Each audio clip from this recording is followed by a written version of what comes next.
संभागायुक्त तथा नर्मदा घाटी विकास प्राधिकरण के पुनर्वास आयुक्त दीपक सिंह आज नर्मदा घाटी विकास प्राधिकरण से जुड़े मामलों के उचित निराकरण हेतु धार जिले के कुक्षी पहुंचे। यहां उन्होंने संबंधित अधिकारियों से अभी तक क्या किया है और कौन से होने वाले कार्य बाकी है के बारे में 1-to-1 चर्चा की।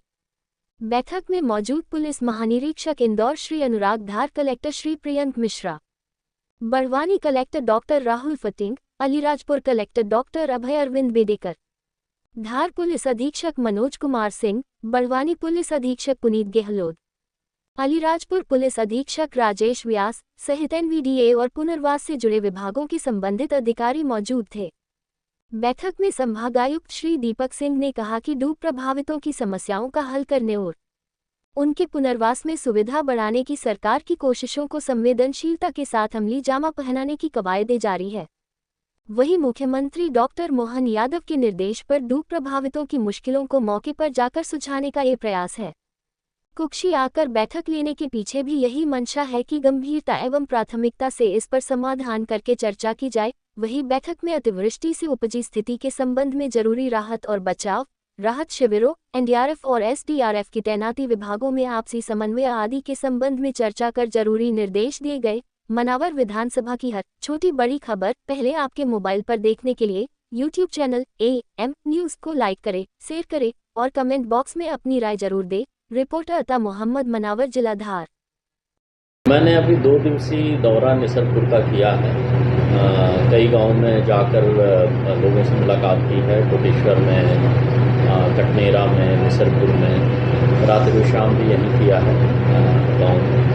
आज हमने सुबह बैठक की है जिसमें IG इंदौर, 4 जिले के कलेक्टर्स, SP और विभिन्न विभागों के संभागीय और जिलाधिकारी रहे हैं। हमने 2 विषय पे बातचीत की है। एक तो जो पुनर्वास के विषय रह गए हैं उनके शीघ्र निराकरण के बारे में बात हुई है। दूसरा, वर्षा काल में अतिवृष्टि के कारण जो क्षेत्र प्रभावित हुए थे या अतिवृष्टि के कारण नदी या नाले के किनारे जहाँ पर भी हमें राहत या बचाव कार्य करने की आवश्यकता हो, उन क्षेत्रों में अलर्ट रहने, कम्युनिकेशन प्लान डेवलप करने, SDRF और होमगार्ड की टीम को तैनात करने और विभिन्न विभागों के बीच समन्वय करने के बारे में आज हम लोगों ने विस्तार में चर्चा की है।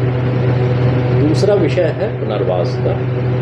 आज हमने निसरपुर में विभिन्न ग्रामवासियों के साथ और विभिन्न जनप्रतिनिधियों के साथ बात की है। मैं बताना चाहूँगा कि पुनर्वास का जो काम विगत वर्षों में हुआ है, शासन और प्रशासन ने हमेशा संवेदनशीलता के साथ इस विषय को लिया। चाहे वो नया निसरपुर बनने की बात हो, चाहे वो लोगों को 60 लाख या 15 लाख या 5,80,000 देने की बात हो, हर विषय में सतत शासन और प्रशासन की संवेदनशीलता ग्रामवासियों को होती रही है। इतने बड़े काम में निश्चित रूप से कुछ विषय हैं जिन पर या तो न्यायालयीन प्रकरण के कारण में या कोई अन्य वैधानिक औपचारिकता करने के कारण काम रुके हुए हैं। उन विषयों पर इंडिविजुअल जो लोगों के समस्याएं थीं उनको सुना भी गया है, उनके आवेदन पत्र दिए गए हैं। आज विभिन्न जनप्रतिनिधियों के साथ साथ कुछ यहाँ के जो सामाजिक संगठन हैं उनके प्रतिनिधि, उनके सदस्य भी आए थे, उन्हें भी हमने सुना है। जो भी विषय उठाए हैं उसके बारे में हम लोगों ने ये कहा है कि ऐसे विषय जो जिला स्तर पे या संभागीय स्तर पे हम निराकरण कर सकते हैं, उनका निराकरण हम लोग तत्परता से करेंगे। कुछ विषय नीतिगत हैं जिनके बारे में प्रस्ताव बनाकर शासन को भेजा जाएगा और शासन स्तर से जो भी निर्णय होगा उसके अनुकूल हम लोग कार्रवाई करेंगे।